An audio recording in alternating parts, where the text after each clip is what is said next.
ह्या सगळ्यामध्ये हजारो गुन्हेगारांमध्ये विदाऊट वेपन 200-300 लोकांनी काम करायचं हे स्किल आम्हाला आहे आणि ते आम्ही जाणतो कसं करायचं ते. कसाब ज्यावेळी ऑर्थर रोडला होता त्यावेळी त्याची कस्टडी तुमच्याकडे होती. 24/7 तिथे राहून ड्युटी केलेली आहे.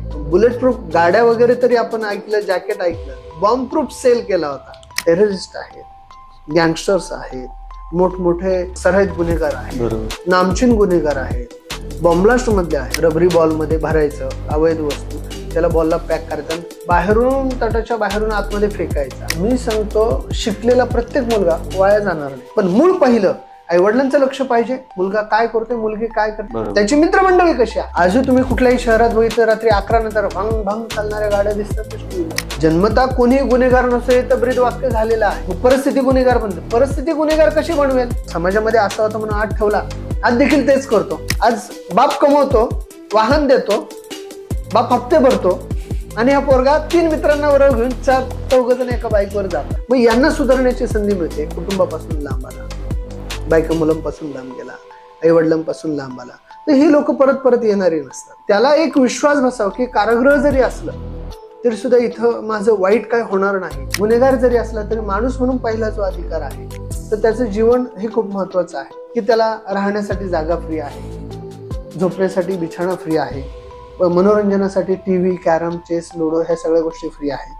मायनर आणि मेजर ऑपरेशन्स जर काय असतील ती सुद्धा फ्री आहे. ओके. त्याला ब्रँडेड हवं तर ब्रँडेड मिळेल. फक्त कंडिशन एक आहे, म्हणजे एक रॉ डायमंड आला तर आम्ही त्याला पॉलिश करून बाहेर समाजामध्ये चकाकणारा हिरा करूनच सोडू, पण त्याने ती चकाकी घेतली पाहिजे. आणि एक अर्थी कारागृह न म्हणता सुधारगृह म्हटलं तरी देखील चालेल. नमस्कार मंडळी, मॅड स्पिरिट टॉक्सवरच्या आपल्या नव्या पॉडकास्टमध्ये तुम्हा सगळ्यांचं खूप खूप स्वागत. आजच्या आपल्या पॉडकास्टमध्ये सातारा जिल्हा कारागृह अधीक्षक श्यामकांत शेडगे सर हे आपल्यासोबत गप्पा मारायला आलेले आहेत. तर आपण सरांचं स्वागत करूयात. सर, पॉडकास्टमध्ये तुमचं खूप खूप स्वागत. धन्यवाद. सर, आपण सहसा या गोष्टींची माहिती काढायला जात नाही की तुरुंगात किंवा कारागृहामध्ये बंद्यांचं जीवन कसं असतं, त्यांचं रुटीन कसं असतं, किंवा ह्या गोष्टी कधी डोक्यात पण येत नाहीत. पण ज्यावेळी इथं आलो आणि इथल्या गोष्टी बघितल्या त्यावेळी एक प्रश्न खरंच पहिल्यापासून म्हणजे विचारावाच वाटतो की इथं रुटीन असतं का. निश्चित रुटीन हे प्रत्येक सिस्टीमला असतं. ओके. कुठलीही सिस्टीम असो, संस्था असो. आणि मुळात आता कारागृहाची रचना, संकल्पना आणि त्याचं मॅनेजमेंट, व्यवस्थापन हे सगळं बदलत चाललेलं आहे. आधुनिक युगाला धरून सगळ्या गोष्टी आधुनिक होत चाललेल्या आहेत. आणि एक अर्थी कारागृह न म्हणता सुधारगृह म्हटलं तरी देखील चालेल. ओके. कारण इथे येणाऱ्या माणसामध्ये, त्याच्या वर्तनामध्ये, आचरणामध्ये, त्याच्या ज्ञानामध्ये सुधार घडवायचा असतो. आणि तो जर घडला तर माणूस खऱ्या अर्थाने समाजामध्ये राहण्यास लायक नाही म्हणणार मी, पण पात्र ठरेल. कारण समाजात काहीतरी घडलेल्या कृतींमुळे, चुकीच्या कृतींमुळे त्याचं जे समाजातलं स्वातंत्र्य आहे ते थोडंसं मुकावं लागतं आणि कारागृहामध्ये खितपत पडावं लागतं. परंतु इथे देखील समाजातल्या सगळ्याच गोष्टींचा अंतर्भाव इथे त्याला दिला जातो. त्याला सगळे जगण्याचे जे अधिकार आहेत ते सगळे दिले जातात. आणि त्याला देखील एक रुटीन आहे. सकाळी 5:30 वाजल्यापासून त्यांची सगळ्यांना वेकअप करणं, उठवणं आणि बसून त्यांचं काउंटिंग, रात्री जेवढे जमा केलेले आहेत, जेवढ्यांची रात्री टोटल लागलेली आहे तेवढे सगळे बरोबर आहेत का, ओके, उठून बसलेत का, कोणी आजारी आहे का, तो उठू शकत नाही, ताप आलाय, थंडी आली, उठून बसवण्याचं रिझन हे असतं. नाहीतर माणूस झोपलेल्या अवस्थेत सुद्धा आहे, माणूस दिसतो. बरोबर. उठून बसवल्यानंतर आजारपण किंवा काय अजून कुठलं सिरियसनेस काय असेल तर तो कळून येतो. त्यामुळे उठून बसून सगळी चेकआउट होतात, काउंटिंग होते. कोणी त्या काउंटमध्ये रात्रीची जी टोटल आहे तो त्यात मॅच नाही झालं तर टॉयलेटमध्ये कुठे लपून बसला आहे का, कोणी कुठला अटेम्प्ट करण्याचा प्रयत्न केला आहे का, या सगळ्या गोष्टी चेकआउट होतात. आणि मग सकाळी साधारण काउंटिंग झाल्यानंतर लख उजेड पडला 6:30च्या दरम्यान कारागृहाची ओपनिंग केली जाते. ओके. आणि 7:15 पर्यंत त्यांना 100 मिली दूध, 1 केळी, नाश्ता, एक सकाळचा ब्रेकफास्ट दिला जातो. ब्रेकफास्टमध्ये देखील रोटेशन असतात, चेंजेस. रोज आज शिरा दिला तर उद्या पोहे, परवा उपमा, असं रोटेशन असतं. त्या रोटेशननुसार आठवड्याचं ठरलेलं शेड्यूल असतं, त्यानुसार ब्रेकफास्ट दिला जातो. सकाळचं एक जेवण दिलं जातं, दुपारी जेवणारे जे आहेत ते पण हम्म. जेवण आपण 10-10:30ला देतो. त्याचं रिझन असं आहे की न्यायालयामध्ये कोर्टपेशीला जाताना आरोपी उपाशी जाऊ नये. बरोबर. मग तो जर जेवण करून गेला तर दिवसभर जर काम चाललं तर तो भुकेने व्याकुळ होणार नाही किंवा त्याला त्रास होणार नाही. संध्याकाळी 5 वाजेपर्यंत हार्डली आरोपी जेलमध्ये येऊन जातात. ओके. संध्याकाळी 4 वाजता चहा दिला जातो पुन्हा, आणि संध्याकाळचं जेवण एक लॉकअप होण्यापूर्वी 5:30-6च्या दरम्यान बिफोरच दिलं जातं. पण ते देखील देताना आपण हॉटपॉटमध्ये देतो, जेणेकरून ते 1-2 तास गरम राहील. सुकी भाजी, रस्साभाजी, जेवणाचा आहार देखील परिपूर्ण असतो. शासनाने जी कमिटी नेमलेली असते वैद्यकीय अधिकाऱ्यांची, त्यानुसार तो ठरलेला डाएट असतो. ओके. आणि ऑल ओव्हर महाराष्ट्र तो सगळ्यांना बाइंडेड आहे, त्याप्रमाणेच दिला जातो. 3 चपाती, 1 राईस, 1 सुकी भाजी, 1 रस्साभाजी, दोन्ही टायमाचं जेवण हे परिपूर्ण असतं. आणि असा हा पोषक आहार दिला जातो. रोज डाळींमध्ये चेंज होतो, पालेभाजी, सुकी भाजी, फळभाजी याच्यामध्ये देखील रोज चेंज होतो. म्हणजे हे दैनंदिन रुटीनचे चेंजेस आहेत, आणि ह्या चेंजेसनुसार प्रत्येकाला आहार हा पोषकच असतो. त्यामुळे आहाराबाबत तक्रारी जास्त काही येत नाही. मग याच्यामध्ये आता तुम्ही मगाशी बोलता बोलता म्हणालात की सकाळी त्यांना वेकअप कॉल दिला जातो आणि त्याच्यानंतर म्हणजे आजारी कोण आहे, सिरियस कोण आहे, तर ते आपल्याला त्यातून कळतं. समजा सकाळी असं डिटेक्ट झालं कोणीतरी की बाबा आजारी आहे किंवा याला हॉस्पिटलाइज करण्याची गरज आहे, तर मग ती प्रोसेस तेवढ्या लगेच फास्ट होते का? होते, निश्चित होते. ओके. कारण आजारी बंदी हा आपल्याकडं कारागृहात न्यायालयाच्या आदेशाने आलेल्या बंद्याचे आपल्या जीविताचं रक्षण करणं हेच मुख्य उद्देश असतो. बरोबर. मग त्याच्यासाठी आपल्याकडे वैद्यकीय अधिकारी इथे नाहीयेत, परंतु प्रत्येक कारागृहात असतातच. इथेही अपॉइंट होईल आता, पोस्ट सँक्शन झालेली आहे. तर त्यानुसार लगेच त्यांना दाखवणं, प्राथमिक उपचार जर काय करता येत असेल ते करणं, अन्यथा पोलीस गार्ड मिळवून आरोपीचा केस ज्या सिरियसनेसची असेल तर पोलीस पथक आपण हेडक्वार्टरवरून मागवून त्याला आपण लगेच वैद्यकीय ट्रीटमेंट देतो. आणि तशी सिच्युएशन नसेल, आरोपीची आजारपणाची कंडिशन क्रिटिकल असेल, तर आपण पोलीस गार्डची वाट पाहत नाही. त्याचा जीव महत्वाचा असतो. बरोबर. काही केलं तरी तो बंदी जरी असला तरी तो एक माणूस आहे आणि त्याचा जीव जगला पाहिजे, वाचला पाहिजे. कायद्यापुढे तो गुन्हेगार जरी असला तरी माणूस म्हणून पहिला जो अधिकार आहे, तर त्याचं जीवन हे खूप महत्वाचं आहे. त्याला आपल्या गार्ड मार्फत, आपली ॲम्ब्युलन्स आहे त्या मार्फत लगेच सिव्हिल हॉस्पिटलला पाठवून त्याच्यावर तातडीने उपचार केले जातात. ओके. आणि मग ह्याच्यामध्ये आपल्याकडे ज्यावेळी एखादा कैदी किंवा आरोपी येतो त्यावेळी तो न्यायालय ज्यावेळी बंद होतं संध्याकाळी, त्याच्यानंतर तर येत नसेल ना? इनकमिंग केव्हाही चालू असतं. ओके. समजा एखादा आरोपी अरेस्ट केला जिल्ह्याच्या एकदम टोकाच्या तालुक्यामध्ये, जे 100 किलोमीटर डिस्टन्स असेल, बरोबर, आरोपीला अटक करून 5:30ला किंवा 5 वाजता मान्य न्यायालयात हजर केला. तिथून पुढे न्यायालयाने ते सगळी प्रोसिजर होईपर्यंत 5:30 झाले समजा, त्याला जेल कस्टडी दिली. तिथून ते पुढे जाणार सिव्हिल हॉस्पिटलला. मग जवळपास सिव्हिल हॉस्पिटल नसेल तर जिल्ह्याच्या मुख्य ठिकाणी जे सिव्हिल हॉस्पिटल आहे तिथे येणार. तिथून तिथे यायला साधारण त्यांना 3 तास लागले, म्हणजे 6 वाजता निघाले तर 9 वाजणार आहे. तिथून पुढे चेकअप करणं 1-2 तास जर गेले, त्या बंद्याला त्या वेळेमध्ये त्यांना जेवायला पण घालावं लागतं. उपाशी बंदी आणू शकत नाही. ओके. तर मग त्यांना जेवण वगैरे घालून, जे शासकीय खर्चाने जे काय असेल ते घालून जर त्याला आणायला 10-11 वाजले तरी सुद्धा ऍडमिशन हे कुठल्याही वेळी होतं. ओके. रिलीजचा टाइम फक्त हा बाइंडेड आहे. आणि याच्यामध्ये काही गुन्हेगार असे असतात की ज्यांना शिक्षा झालेली असते आणि काही गुन्हेगार असे असतात की ज्यांची इन प्रोसेस असते, त्यांच्या तारखा पडत असतात. मग या सगळ्यांचं वर्गीकरण केलेलं असतं इथे ठेवताना का त्यांना वेगवेगळ्या सेलमध्येच ठेवलेलं असतं? वर्गीकरण हे होतच. क्लासिफिकेशन हा आपला रूलच आहे. ओके. गुन्ह्याच्या क्रायटेरियानुसार अंडर ट्रायलचं देखील क्लासिफिकेशन होतं आणि कन्व्हिक्टचं देखील क्लासिफिकेशन होतं.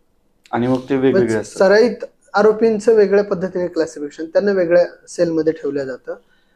302 मधले जे आहेत त्यांना वेगळ्या गुन्ह्यामध्ये आहेत. टेररिस्ट ऍक्टिव्हिटी मधले जे शिक्षेमध्ये आहेत त्यांचं वेगळं क्लासिफिकेशन होतं.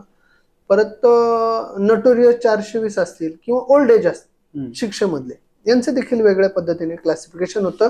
त्या सेलमध्ये त्यांना डिवाइड केले जातं. अंडर ट्रायल मध्ये देखील क्लासिफिकेशन असतं. 302 वाले वेगळे ठेवले जातात. हार्डन क्रिमिनल्स आहेत अशांना वेगळे ठेवले जातात. त्यामुळे क्लासिफिकेशन हे मस्ट आहे आणि ते केलेच जातं. ओके. मग याच्यामध्ये ज्यावेळी महिला आरोपी असतात तर त्यांची वेगळी सोय ठेवावी लागते आपल्याला, हे मान्यच आहे. पण त्यांच्यासोबत कधीतरी एखाद्या आरोपीचं लहान बाळ असतं तर मग त्यांची सोय कशी करतो आपण? त्याच्याबद्दल काही नियमावली आहे का? 6 वर्षापर्यंतचं लहान बाळ हे मातेबरोबर ठेवण्याची तरतूद आहे ओके. कारागृहामध्ये. आपल्याकडेही बऱ्याच वेळा ठेवले गेलेले आहे. एवढ्यात आपल्याकडे आलं नाही, परंतु आपल्याकडे मेडिकल ऑफिसर नसल्यामुळे आपण काय करतो, सेंट्रल जेलला इथून वर्ग करतो, कारण तिथे मेडिकल ऑफिसर लेडीज एक आहे आणि जेंट्स एक आहे. ओके. त्यामुळे 11th आवर जर बाळाला काय झालं तर त्याला प्रिकॉशनरी पाहून लगेच हॉस्पिटलाइज करणं गरजेचं असतं. त्या अनुषंगाने पण आपणही आणीबाणीच्या काळामध्ये ठेवतोच इथे आणि तेवढी प्रिकॉशन घेतो. ओके. मग जेलमध्ये एकंदरीत म्हणजे प्रत्येक संस्थेचे किंवा प्रत्येक प्रशासन आधारस्तंभ जे आहेत आपले, त्यांचे काही कायदे कानून असतात आणि ते त्या नियमावलीमध्ये चालत असतात. तसं आपण कारागृहाचे काय कायदे कानून आहेत किंवा ह्याच्या पलीकडे जात नाही? ते सगळे कायदे हे बंद्यांना कारागृहाच्या तटभिंतीच्या आत सुरक्षित राहण्यासाठी आहेत. नियम आहेत ते त्यांचे शिस्त आणि वर्तनाचे नियम आहेत. मग तो कोणाशी भांडण करणार नाही, शिवीगाळ करणार नाही, जोरात ओरडून बोलणार नाही, शिट्टी वाजवणार नाही, हे बरेच काही नियम्स आहेत. ओके. हे त्याला आतमध्ये संयमाने राहण्यासाठी आहेत, चांगल्या वर्तनाने राहण्यासाठी आहेत. कोणाशी बोलताना तो अदबीनेच बोलला पाहिजे. हे सगळे नियम त्याच्यासाठी आहेत, कारण ही न्यायालयीन कस्टडी आहे. बरोबर आहे. न्यायालयीन कस्टडीमध्ये राहताना त्याच्यामध्ये तेवढे सगळे गुण आलेच पाहिजेत आणि त्यांनी त्या गुणामध्ये राहिलंच पाहिजे. गैरवर्तन करू नये, कोणाशी भांडण करू नये, मारामारी करू नये, कोणाची वस्तू चोरू नये, कोणाच्या बॅगमध्ये चोरू नये, कोणाचे कागदपत्र फाडू नये. ह्या बऱ्याच साऱ्या बारीक सारीक गोष्टी, हे सगळे नियम सर्वसामान्य माणसाला समाजामध्ये, घरामध्ये, कुटुंबामध्ये, सोसायटीमध्ये राहता असताना जे नियम आहेत तेच नियम आतमध्ये आहेत. आणि समजा हे डॉक्युमेंट्स फाडले किंवा चोरी झाली तर त्याच्या पुढे काय प्रोसेस असते? डॉक्युमेंट त्याचे व्हॅल्युएबल असतील जर समोरच्या बंद्याचे आणि तो जर म्हटला की माझे दस्तावेज फाडलेत, मला गुन्हा दाखल करा, त्यानुसार आपण कारवाई करतो. ओके. गुन्हा दाखल करायची कारवाई करतो. त्यानंतर न्यायालयाला त्याच्या गैरवर्तन अहवाल आपण पाठवतो. हे सगळ्या गोष्टी करून आपण लिगली जेवढ्या प्रोसिजर आहे त्या सगळ्या आपण फॉलो करतो. आणि ज्यावेळी एखादा बंदी इथून पळून जायचा प्रयत्न करतो किंवा मला माहिती नाही पण सुसाईड अटेम्प्ट करण्याचा प्रयत्न केला तर त्याच्याबद्दल काय तरतूद आहे? सुसाईड अटेम्प्ट करण्याच्या प्रोसेसमध्ये बरेच जण असतात की ज्यांचे कौटुंबिक किंवा बाहेरील जगताशी एकदमच बिनसलेले असतात, टोकाची पाऊल उचलणार असतात. बरोबर. कुटुंबामध्ये वाद क्लेश वगैरे झालेले असतात. असे त्यांची मानसिकता समजून यायला वेळ लागतो. आता कोणाच्या मनात, माझ्याकडे समजा 400 आरोपी आहेत, सेंट्रल जेलला समजा 7,000 आरोपी आहेत, प्रत्येकाच्या मनातलं समजणारा माणूस कोणीच नाही. बरोबर बरोबर. मग त्या पद्धतीने ज्यावेळेस तो एंट्री होतो त्याच वेळेस त्याच्या सगळ्या गोष्टी खात्री केल्या जातात, चौकशी केली जाते, विचारपूस केली जाते आणि त्या विचारपूस मधूनच त्याच्या सगळ्या गोष्टीला त्याचं निराकरण केलं जातं. कुटुंबात कोण आहेत, कोणाचा वाद आहे, कशामुळे झालेला आहे, भेटायला कोण येणार आहे, त्यांचे नंबर रजिस्टर करून घेतले जातात. फोन मुलाखतला ते नंबर, मग त्यानुसार त्यांना फोन कॉल दिले जातात. या सगळ्या गोष्टी व्हेरीफाय होतात आणि त्याला एक विश्वास बसावा की कारागृह जरी असलं तरी सुद्धा इथं माझं वाईट काय होणार नाही, ही त्याला पहिल्या दिवसातच लगेचच त्याची शंका निरसन होते आणि त्याप्रमाणे तो शांतही होऊन जातो. आता सुसाईड अटेम्प्ट करण्याच्या बऱ्याच काही कारणं आहेत, ती वैयक्तिक कारणं 99% आहेत. कौटुंबिक आणि वैयक्तिक ही 99% असतात. त्याला कुठे भीती वाटत असेल, शिक्षेमध्ये केलेलंच आहे गुन्हा त्याची भीती वाटत असेल, त्यात शिक्षाच लागू शकते अशी भीती वाटत असेल, तर अशा सगळ्या कारणांमुळे सुसाईड अटेम्प्ट करू शकतो. परंतु सुसाईड अटेम्प्ट होणार नाही याची प्रिकॉशन आमच्याकडून खूप सारी घेतली जाते. जशी की एक कॉमन सेलमध्ये ठेवला तरी सुद्धा तिथे वॉर्डर आणि वॉचमॅन आपण ठेवतो. कंटिन्यू. वॉर्डर आणि वॉचमन नसतील तर तिथे जबाबदार आपण एक नियुक्त करतो. ओके. त्याला नियमानुसार वेजेस वगैरे देण्याची प्रोव्हिजन आहे ती देतो. म्हणजे तो रात्रीचं दिवसा सगळं त्या बऱ्याचची जबाबदारी घेतो. तिथं कुणाला काय कमी जास्त आहे त्याची मदत प्रशासनाला होते. तसं आमचा स्टाफ ही 24/7 असतोच. दिवस रात्र स्टाफ असतो. त्यांचं लुकआउट असतं, ते पाहत असतात. अधिकारी देखील त्या ठिकाणी प्रत्येक सर्कलला असतात. ते प्रत्येक अधिकारी कर्मचारी हे वॉच ठेवूनच असतात बंद्यांवर, कोण कुठलं गैरवर्तन करतो का, कोणी कुठे काय सुसाईड अटेम्प्ट करतो का. अधिकारी प्रत्येक वेळी प्रत्येक सर्कलमध्ये राऊंड घेऊन कुठे कमी जास्त काय आहे का, कोण झोपलेलाच दिसतोय का दिवसभर, ह्या गोष्टी पाहतात. आजारपणामध्ये कोण आहे का, असा संशयास्पद जर कुठल्या बंद्यांना वाटला, अधिकाऱ्याला कर्मचाऱ्याला वाटला, तर त्याची आवर्जून चौकशी केली जाते. काय आहे, प्रॉब्लेम काय आहे, रडतोयस का किंवा डिस्टर्ब का आहे, बोलतच नाहीयेस, असे जे थोडेफार गप्प राहणारे आरोपी जे असतात तर त्यांच्यामध्ये ती मानसिकता येऊ शकते सुसाईड अटेम्प्टची. मग अशा बंधूंचे जर थोडे फॅमिली प्रॉब्लेम असतील, मग ते मुलाखतच्या द्वारे कसे सोडवता येतील. कुटुंबाशी संपर्कच झालेला नाहीये, तर मग परिवीक्षा अधिकारी आहे आपल्या जिल्हा महिला बाल विकास कल्याणच्या माध्यमातून, त्यांच्या माध्यमातून आपण त्यांची भेट घडवून देण्याचा, कुटुंबापर्यंत ते अधिकारी तिथे जाऊन गृह चौकशी करतात, त्यांच्यापर्यंत मेसेज पोहोचवण्याचा, किंवा लिगल एडची जी काही समस्या असेल, कायदेशीर वकील नाही बाबा, बेलच होत नाहीये, तर लिगल एडचे अधिकारी आपल्याकडे येतात, त्यांच्या माध्यमातून त्या समस्या सोडवण्याचा प्रयत्न करतो. म्हणजे असे सुसाईड अटेम्प्ट आपण मोस्ट ऑफ टाळतोच, म्हणजे होण्याची शक्यता कमीच असते. पण असं केलंच कोणी तर लिगली आपल्याला जी ऍक्शन घ्यायची, न्यायालयाला रिपोर्ट पाठवणं, पोलीस स्टेशनला कळवणं, ह्या गोष्टी आपण करतो. ओके. आता सर, बाहेरच्या समाजामध्ये एकंदरीत आपल्याला लोकांना शिस्त लावायला घ्यायचं म्हणलं तरी खूप कष्ट घ्यावे लागतात, आणि मुळात इथं जो वातावरणाचा एरिया आहे त्याच्यामध्ये ऑलरेडी बाहेर काहीतरी गुन्हे केलेत असेच लोक जास्त आलेले असतात. बरोबर. त्यामुळं मग त्यांची मानसिकता काय असते, किंवा ती लोक ज्यावेळी इथून बाहेर जातात शिक्षेचा कालावधी पूर्ण करून, त्याच्यानंतर ही लोक परत गुन्ह्यांच्या वाट्याला जातात का, किंवा काही अजिबात जात नसतील तर ह्याच्याबद्दल काय अभ्यास झालाय का? जेलमध्ये येणारा प्रत्येक हा हार्डन क्रिमिनलच नसतो, म्हणजे सराईत गुन्हेगारच नसतो. सराईत गुन्हेगार आणि वारंवार येणाऱ्या गुन्हेगारांमध्ये एक साधारण 20-25% प्रमाण असतं. ओके. म्हणजे गँगस्टर असतील, जे संघटित गुन्हेगारीमध्ये गुंतलेले असतील, 10-15-20 जणांचं टोळकं असेल, ते संघटित गुन्हेगारीमध्ये गेलं. काही सराईत चोर असतात, ते वर्षानुवर्ष तशाच गोष्टी करतात, त्यांच्यामध्ये बदल होत नाही. काहींना कामधंदा नसल्यामुळे मारामारी करणं, हे करणं, ते करणं, धमक्या देणं, कुठेतरी खंडण्या मागत बसणं, तर असे काही सराईत असतात, ते 25% येतात. बाकी जर 75% लोकांचा जर विचार केला, इव्हन कौटुंबिक कलहामध्ये झालेला मर्डर देखील 302, नवरा बायकोच्या भांडणामध्ये झालेला 302 देखील हा काही सराईत गुन्हेगारामध्ये किंवा हार्डन क्रिमिनल मध्ये येत नाही. ओके. हा प्री प्लॅन करून नवऱ्याची सुपारी देऊन, बायकोची सुपारी देऊन असे जर आले तर हे थोडेसे क्रिमिनल माइंडेड मध्ये येतात. परंतु ह्या जर कौटुंबिक कलहातल्या गोष्टी पाहिल्या, चुकून वादवाद झाले, त्यात शेत जमिनीवर मारामारी झाली, त्यात एखादा गेला, तर हे गुन्हेगारी स्वरूप म्हणजे गुन्हेगारच आहे, तशी नाहीये. बरोबर. ते कुठेतरी किरकोळ वादातून झालेली गोष्ट आहे, त्यामुळे, किंवा धुपसत पडलेला वाद आहे, 10-15 वर्ष त्यांच्या मारामाऱ्या होतात, सारख्या भांडणं होत आहेत, अशातून झालेला मर्डर, ते ह्या गोष्टी तिथं कन्सिडर होत नाही. मग यांना सुधारण्याची संधी मिळते. कुटुंबापासून लांब आला, बायका मुलांपासून लांब गेला, आई वडिलांपासून लांब आला, तर ही लोक परत परत येणारी नसतात. ओके. किंवा एखाद्याचा चुकूनच कुठेतरी ऍक्सिडेंट झाला, ऍक्सिडेंटच्या केसमध्ये आला, किंवा एखादा चेक बाउन्स झाला, अनवधानाने कधीतरी झाला बाबा आयुष्यात पहिल्यांदा, तर हे काही गुन्हेगारी क्रियेमध्ये मोडत नाहीत, हे फर्स्ट टाइम ऑफेंडर असतात. तर असे बरेच काही गुन्हे आहेत ज्यामध्ये लोक येतात, पुन्हा परत त्या मार्गाला येत नाही. ओके. ते असे सराईतवाल्यांचं सांगू शकत नाही, ते कधीही येतात, येतच राहतात, येतात जातात, चालू असतात. यांच्याबद्दलच पुढचा प्रश्न विचारायची की म्हणजे 75% लोक असे आहेत की बाबा जी एकदा गेली की परत नाही येणार आहेत, पण 25% असे आहेत की बाबा जी येऊ शकतात.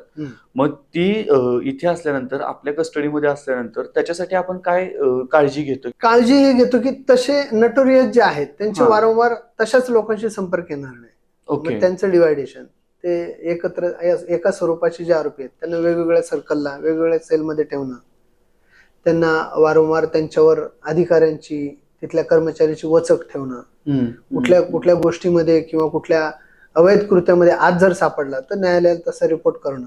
ओके. मग तशा गोष्टी जर ह्या न्यायालयीन कस्टडीमध्ये आरोपी करत असेल पुन्हा येऊन सुद्धा, तर मग त्याच्यामध्ये बेलमध्ये त्याचा इम्पॅक्ट पडतो. ओके. बेल होत नाही, कारण हा समाजामध्ये असा होता म्हणून आत ठेवला, आज देखील तेच करतो, तर असा देखील एक इम्पॅक्ट त्याच्या केसवर पडतो, बेल होत नाही. अशांच्या ज्यावेळी शिक्षा फायनलला येते, केस फायनलला येते, त्यावेळेस देखील शिक्षेमध्ये इम्पॅक्ट पडतो. बरोबर. 7 वर्षाची ऍव्हरेज जर एखाद्या कलमाला शिक्षा असेल किंवा 10 वर्षाची असेल, तर मग अशा वेळी आपले जेलचे 10-12 रिपोर्ट जर गेले असतील तर तिथे लिबर्टी मिळतच नाही. मग 5 वर्ष जर त्यांनी 2 वर्ष जर जेलमध्ये काढले, 3 वर्ष दिले तर जाऊ द्या, 5 वर्षाचं ही त्याला सहानुभूती मिळत नाही, हायेस्ट टुकून टाका, अशा पद्धतीने बऱ्याच केसेस आम्ही पाहिल्या. ओके. ओके. बऱ्याच केसेस पाहिल्या. तर अशांच्या बाबतीत सहानुभूती ठेवत नाही, म्हणजे कोण सोसायटी पण ठेवत नाही, कोणच नाही ठेवत. आता मला आणखीन एका मुद्द्याकडे यायचे, ते म्हणजे मध्यंतरी तुम्ही कळंबा कारागृहाकडे अधीक्षक म्हणून चार्ज सांभाळला हं. आणि त्याच्या मागे कारण होतं किंवा आता हिट अँड रनचं प्रकरण पुण्यामध्ये गाजते, तर त्याच्यातून सुद्धा बऱ्याचदा इन्फिल्ट्रेट गोष्टी आतमध्ये आलेल्या असतात हं. की बाबा तुरुंगामध्ये मोबाईल वापरतायत किंवा तुरुंगामध्ये अंमली पदार्थ येत आहेत. मग मला प्रश्न पडतो की साधं आम्ही आज यायचं म्हटल्यानंतर नखशिकांत पूर्ण तपासणी केली जाते, आरोपी गुन्हेगार येत असताना सुद्धा डेफिनेटली केली जात असणार आहे. मग तरी सुद्धा कस्टडीमध्ये त्यांच्याकडे अंमली पदार्थ कसे काय येतात किंवा मोबाईल कसे काय येतात? या गोष्टी खरं आहेत, ह्याला डिनाय करू शकत नाही, परंतु याला हँडल करण्याचे मार्ग खूप वेगवेगळे आहेत. म्हणजे आरोपी ज्या पद्धतीने टॅकल करतो, आणण्याचा प्रयत्न करतो, हे सर्वसामान्य माणसाच्या आकलन शक्तीच्या पलीकडे आहे. ओके. म्हणजे बोलावं इतकं थोडं आहे यामध्ये. आरोपी जर गुदद्वारामध्ये भरून काही आणत असेल कॅप्सूलच्या माध्यमातून किंवा कॅप्सूलमध्ये टाकून गेटच्या बाहेर आल्यानंतर कॅप्सूल गिळत असेल, त्याच्यावर पाणी नाही पिलं तर अर्धा तासभर काहीतरी मला वाटतं ते प्लास्टिक काय वितळणारं नाहीये. आणि आतमध्ये जाऊन अर्ध्या तासात जर वॉमिटिंग केलं तर त्यांनी आणलेली कुठलीही अवैध वस्तू असो, मग ते mini micro memory card SIM card असो किंवा त्यामधून गांजा चरस किंवा पैसेची नोट वगैरे असेल, ती सुद्धा बाहेर येणार, तशी विरघळणार नाही. वरचं कव्हर जरी विरघळलं तरी ती वस्तू विरघळणार. वॉमिट केल्यानंतर पाणी, मिठाचं पाणी पिलं की बरोबर. गुदद्वारामध्ये घालून सुद्धा आणण्याची हे प्रक्रिया अनेक आहेत. मोबाईल देखील आणतात, अनेक गोष्टी करतात. परंतु कोल्हापूरला जे पाहिलं किंवा इतर जिल्हा, बहुतांश कारागृहाच्या साईडने झालेली जी लोकवस्ती आहे आणि लोकल जे गुन्हेगार आहेत तिथले, त्यांचं जे सराउंडिंग आहे, तर या माध्यमातून बॉलमध्ये भरणं, रबरी बॉलमध्ये भरायचं अवैध वस्तू, त्याला बॉलला पॅक करायचा, बाहेरून तटाच्या बाहेरून आतमध्ये फेकायचा. मग आतमध्ये कुठे कनेक्टेड काही आरोपी काम करत असतात, त्यांच्यापर्यंत ते पोहोचलं तर शेवटी आरोपीच आहेत, ते आरोपींपर्यंतच पोहोचतात. काही जे आपले शिक्षा लागलेले असतात, काही चांगल्या मार्गातले असतात, ते अशी वस्तू सापडले तर तिथले अधिकारी कर्मचारी पण आणून देतात. त्याला मग लिगल मार्गाने आपण, जर ती अवैध वस्तू आहे तर लिगली कारागृहात अवैधरित्या बेवारसरित्या सापडली म्हणून त्याच्यावर गुन्हा दाखल करून आपण ते करतो. पण आरोपीच्या अंगावर अशी कुठली गोष्ट सापडली तर आरोपीच्या नावाने गुन्हा देखील दाखल करतो. आपण कोल्हापूरला खूप गुन्हे दाखल केले त्या माध्यमातून आणि अनेक आरोपींच्या अंगावर आले, काही बेवारस खड्ड्यामध्ये पुरलेले देखील आढळून आले. परंतु हे सगळं थ्रोईंग आहे. इव्हन मला सांगावं असं वाटेल, आमच्याकडच्या 2 पेपर आउट झाले, ते कर्मचारी निलंबित देखील आहेत. त्यांच्या अंगावर अवैध वस्तू सापडल्यामुळे त्यांना त्यांची झडती घेतल्या जाते. ज्याप्रमाणे झडती घेतली जाते तशीच बंद्यांची देखील झडती घेतली जाते. कपडे काढून प्रॉपर त्याला त्याची डिग्निटी ठेवून झडती घेतल्या जाते. म्हणजे त्याला कुठेही अपमानित न करता व्यवस्थित कपडे काढून त्याची झडती घेतली जाते. त्यात जर कुठली अवैध वस्तू सापडली तर ती मग त्यानुसार गुन्हा दाखल होतो. परंतु जिथं कर्मचारी सापडला तिथं अधिकारी कर्मचारी अंगावर कुठली गोष्ट आणण्याचा किंवा आरोपी कुठली अंगावर गोष्ट आणण्याचा प्रयत्न करत नाही. मग हे सर्रास होते, ते सगळं थ्रोईंग होतंय आजूबाजूच्या लोकवस्तीतून. ह्याच गुन्हेगारांचे कोण बाकीचे चिल्ले पिल्ले असतील त्यांच्या माध्यमातून थ्रोईंग होतं. प्लास्टिकमध्ये गुंडळतात, त्याला सेलोटेप रॅप करतात, थोडं वेट वाढवतात, ते फेकलं की 20-25 उंचीच्या तटावरून आत जायला काहीच अडचण नाही. आत एकदा पडलं की कुठल्या चॅनलने त्या आरोपींपर्यंत पोहोचेल हे सांगू शकत नाही. तर त्या दृष्टीने तिथे देखील आणि इतर कारागृहामध्ये देखील तडभिंतीच उंच करण्याचा प्रयत्न चाललेत आणि त्या माध्यमातून शासन स्तरावर देखील मोठे प्रयत्न चालू आहेत. ओके. या दृष्टीने जर पाहिलं तर आमचे माननीय अपर पोलीस महासंचालक अमिताभ गुप्ता सर झाले, महानिरीक्षक आमचे जालिंदर सुपेकर सर झाले आणि कारागृह महानिरीक्षक स्वाती साठे मॅडम झाल्या. यांच्या माध्यमातून ह्या 2 ते 3 वर्षामध्ये खूप ऍडव्हान्स टेक्नॉलॉजीकडे सिस्टीम चाललेली आहे आणि ऍडव्हान्स टेक्नॉलॉजीमुळे आता कारागृहात येणाऱ्या अवैध वस्तूमुळे खूप मोठा इम्पॅक्ट पडणार आहे. Okay. Deep search, metal detector झाले, बॉडी स्कॅनर झाला, नॉन लिनियर डिटेक्टर झाला, हे सगळे आधुनिक इक्विपमेंट एकदा आले आतमध्ये की मग ह्या गोष्टीला खूप पायबंद येईल. आणि तशाही सुविधा, आता फोन फॅसिलिटीज आपण आतमध्ये चालू केलेल्या आहेत, त्यामुळे ह्या गोष्टींना अटकाव येईल. थोडा काळ जाईल पण अटकाव निश्चित 100% अटकाव. सो सर, एक आणखीन एक प्रश्न होता की आपण मगाचपासून म्हणतोय न्यायालयीन कस्टडी, मग म्हणजे पेपरमध्ये वाचण्यातून थोडासा अभ्यासातून 2 प्रकारच्या कस्टडी असतात हे माहिती आहे की एक न्यायालयीन असते आणि एक पोलीस असते. तर या दोन्हीमध्ये फरक काय आहे?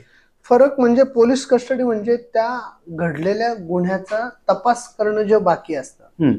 त्यासाठी पोलीस कस्टडी मागतात आणि तपास कंप्लीट झाला त्यांचा ओके. की मग न्यायालयीन कस्टडी दिली म्हणजे तो जेलमध्येच येणार. असं नाही की त्या जेलमध्ये आल्यानंतर त्याला पोलीस कस्टडी मिळणार नाही. पुन्हा पोलीस ऍप्लिकेशन करता मान्य न्यायालयाला, न्यायालय पुन्हा त्या केसमध्ये इन्व्हेस्टिगेशनचं जर काय असेल पुन्हा पोलीस कस्टडीमध्ये. मग आपल्याकडे जी लोक येतात, गुन्हेगार येतात, बंदी येतात, त्यांच्याकडे आपल्याला काही कॉमन ट्रेट्स आढळतात का? म्हणजे त्यांचं सोशल बॅकग्राऊंड किंवा इकॉनॉमिकल बॅकग्राऊंड किंवा एज्युकेशनल बॅकग्राऊंड याच्यामध्ये काही सिमिलरिटीज आहेत असं जाणवतं का? असं असं आपण एवढ्या त्यांच्या फॅमिली बॅकग्राऊंड कडे जात नाही. बरं. किंवा तो पार्ट झाला इन्व्हेस्टिगेशनचा, बरोबर. तिकडे पोलीस जातात. बरोबर.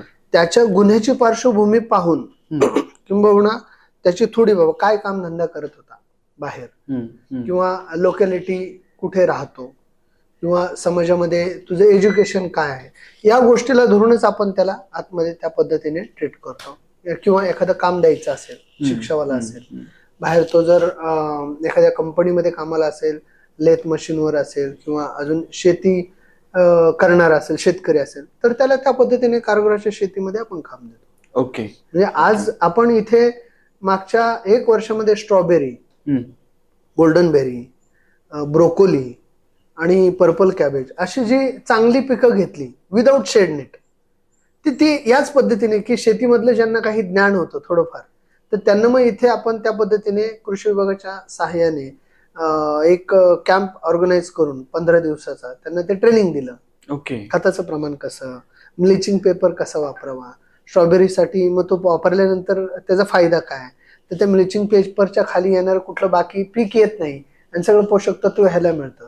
ऊन वारा पाऊस त्याला लागत नाही, न लागल्यामुळे ते तिथल्या तिथं डम होऊन जातं आणि मग ह्याला जे काय मिळणार आहे ते सगळं पोषक तत्व ह्याला मिळून स्ट्रॉबेरी बाहेर. ब्लिचिंग पेपरचा फायदाच तो आहे की त्यांनी बाकी खालचं कुठलं तण धरत नाही, जीव धरत नाही. आणि त्या पद्धतीने मग त्यांच्याकडून आपण ही शेती करून घेतली, चांगलं उत्पन्न झालं आणि एक चांगला फोकस आला की सातारा जिल्ह्यामध्ये जी उत्पादनं पिकतात, जी हेवी आहेत, चांगली आहेत, नगदीसारखी आहेत, अशी आपण जेलमध्ये पण घेऊ शकलो, याचं देखील एक समाधान आहे. आरोपींना देखील त्याचं खूप छान, माझे अधिकारी कर्मचारी देखील खूप छान वाटलं त्यांना की काहीतरी नवीन प्रयोग आपण केला आहे. त्याच्यामध्ये एवढी मोठी आपल्याकडे क्षेत्र नाहीये, पण ते भविष्यात आम्ही सेंट्रल जेलसाठी चाललेलो आहोत, अंतिम टप्प्यात आहोत.